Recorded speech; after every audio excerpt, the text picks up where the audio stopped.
निद्रा कटी, कटी या कति, ता से कफ और ता से तम। ठीक। मूर्छा, पीटी, पीटी मतलब पित्त और तम, मूर्छा पीटी। ठीक। और तंद्रा की वकत, वात, कफ और तम, वात कफ और तम, तंद्रा की वकत।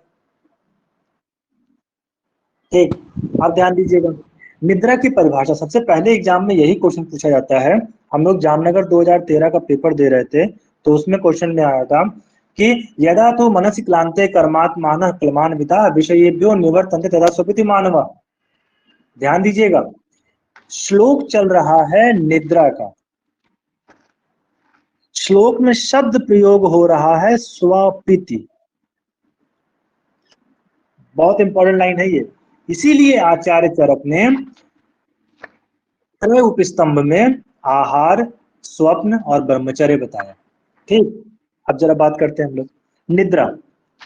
यदा तो मनसि क्लांते, माइक प्लीज ऑफ कर लीजिए, किसी का पन्ना पलटने की आवाज आ रही है ना।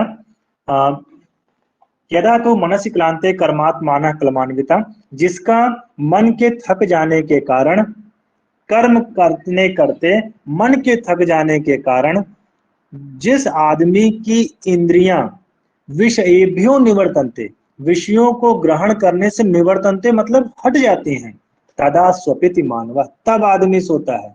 नहीं तो सामने पिक्चर लग जाए, मूवी लग जाए, सामने को डीजे लगा हुआ हो, शादी हुई हो, तो हम उस रात को जगे होते हैं।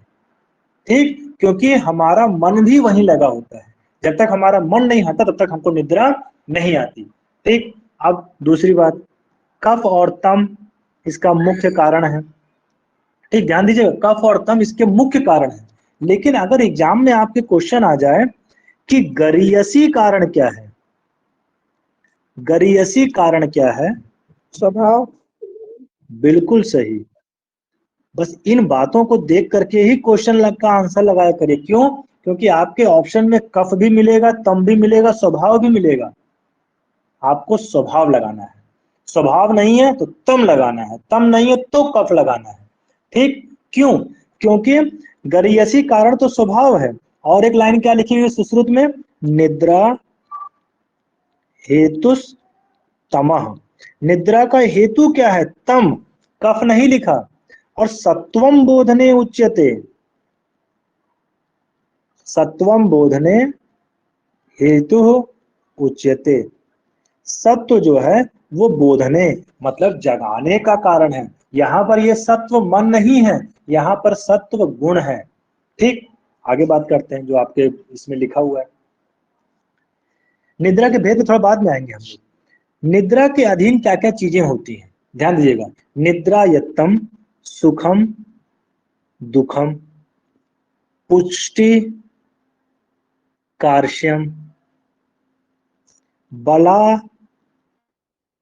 बलम, वृषता और क्लीबता। ठीक। ज्ञानम, अज्ञानम,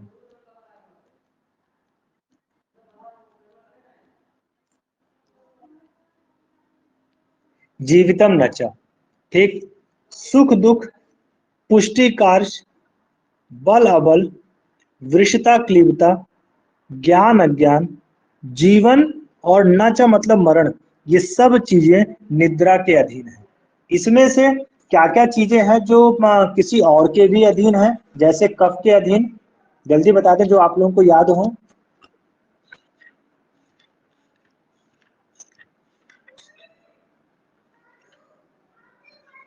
बताएं।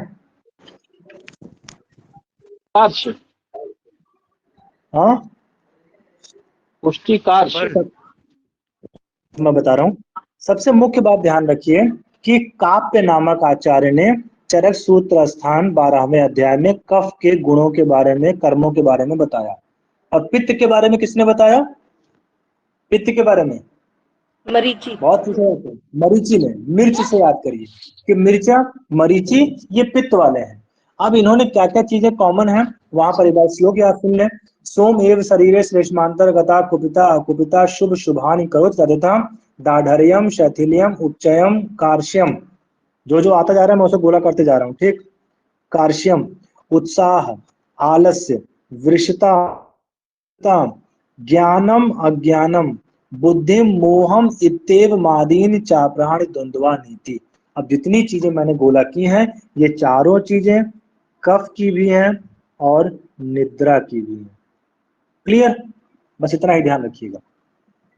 अच्छा, वाग्भट्ट ने पाचक पित्त का प्रमाण कितना माना है? तिलपिष्ट, तिल तिल प्रमाण, प्रमाण। सिर्फ तिल प्रमाण, तिल प्रमाण। ठीक है। यही सब ये वन लाइनर क्वेश्चन है, समझिए। ये अब हमारी क्लास चल रही है लूसेंट की ना। निद्रा जो है ये देहम सुखायुष, निद्रा देहम सुखायुषा, देह सुख और आयु की प्राप्ति कराता है। और सबसे इंपॉर्टेंट चीज क्या है? सत्या बुद्धि, सत्या बुद्धि ना। योगियों के पास जो जिस बुद्धि जब योगी पुरुष के पास होती है तो उसे सिद्धि से युक्त करती है, उसी प्रकार से निद्रा देह को सुख और आयु से युक्त करता है योगी बाबा, ठीक। अब दिन में शयन, पहले जरा ये पढ़ लीजिए कि आपको किस ऋतु में दिन में सोना है। दिवा स्वप्न, ग्रीष्म ऋतु में। सिर्फ एक ही ऋतु है जिसमें आप दिन में सो सकते हैं, अन्य किसी भी ऋतु में दिन में नहीं सोएंगे। अगर आप दिन में सो गए अन्य ऋतुओं में तो क्या नुकसान होगा? कौन कौन से दोष प्रकोपित होंगे? बहुत इंपॉर्टेंट सा क्वेश्चन है ये। चरक और वाग्भट के अनुसार कफ और पित्त, कफ दोष, कफ पित्त, कफ पित्त दोनों। आचार्य सुश्रुत के अनुसार त्रिदोष और अधर्म भी हो जाएगा, ठीक। ये बड़ा इंपॉर्टेंट है, ठीक। आगे, दिवस को मना किया गया, मतलब पहले किसको करना है फिर किसको मना किया गया, दोनों चीजें। दिवा स्वप्न, हम लोग दो चीजें लाइन बना रहे हैं, योग्य और अयोग्य। क्लास के पहले आप लोग का मतलब जो एग्जाम देने के पहले अगर आप लोग सिर्फ इस मेरे रिकॉर्डिंग को सुन लेंगे, समझिए कि आप सभी बेड़ा पार योग्य हो ही जाएंगे, भगवत कृपा रहेगी तो, ठीक। योग्य कौन कौन है? छत छीण, वृद्ध, बाल, कृश, तृष्णा, अतिसार और शूल। अतिसार और शूल ये सभी योग्य हैं।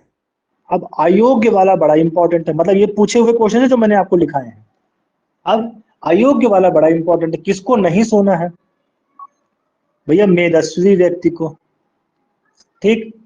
स्नेह नित्य, जो बिल्कुल तेल मालिश करवा वो दिन में न सोए। कफ प्रकृति वाले और कफ रोगी।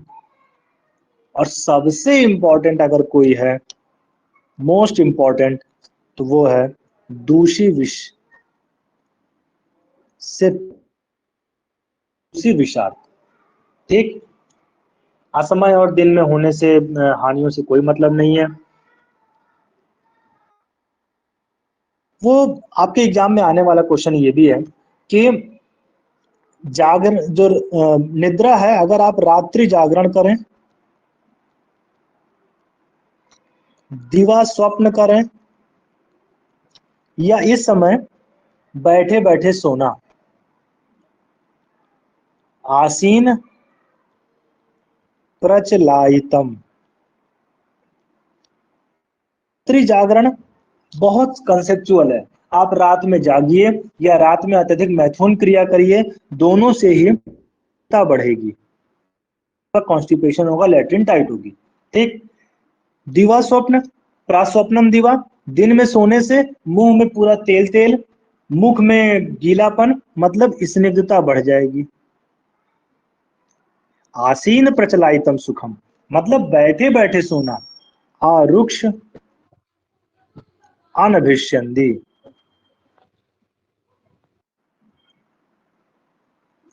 ना तो रुक्ष है और ना ही अभिसंधि है, बहुत इंपॉर्टेंट है। ठीक, एक बात और, अच्छा, रस के निमित्त आचार्य सुश्रुत ने कहा कि रस के निमित्त स्थौल्य और कार्श्य है, लेकिन रक्त धातु के निमित्त दोष की क्षय वृद्धि है। ठीक, ये बड़ा इंपॉर्टेंट है। फिर तीसरा, कहा सुश्रुत ने? सुश्रुत सुश्रुत सुश्रुत। ठीक, फिर जो रात्रि जागरण अभी हम लोगों ने पढ़ डाला, चरक के अनुसार तो रुक्ष था रात्रि जागरण ना, चरक रुक्ष, लेकिन आचार्य सुश्रुत के अनुसार वात और पित्त की वृद्धि होती है। दोनों ही कंसेप्ट समझिए। आप रात में जागिए, आपको रूखापन लगेगा, लेटने के बाद भी नींद नहीं आएगी, और आप रात में जागिए, जो आपने खाना खाया उसका भी विदाह हो जाएगा, मतलब वात और पित्त दोनों की वृद्धि। ठीक, सुश्रुत ने लिखा कि स्थूल आदमी को कृश करने के लिए श्रेष्ठ क्या है? व्यायाम, व्यायाम श्रेष्ठ है। ठीक, बीएचयू में पूछा गया क्वेश्चन था, कोनो आदमी को बहुत निद्रा आ रही हो, अति निद्रा, तो उसे क्या कराएंगे? काय शिर विरेचन, मतलब शिरोविरेचन और काय विरेचन सब कराएंगे।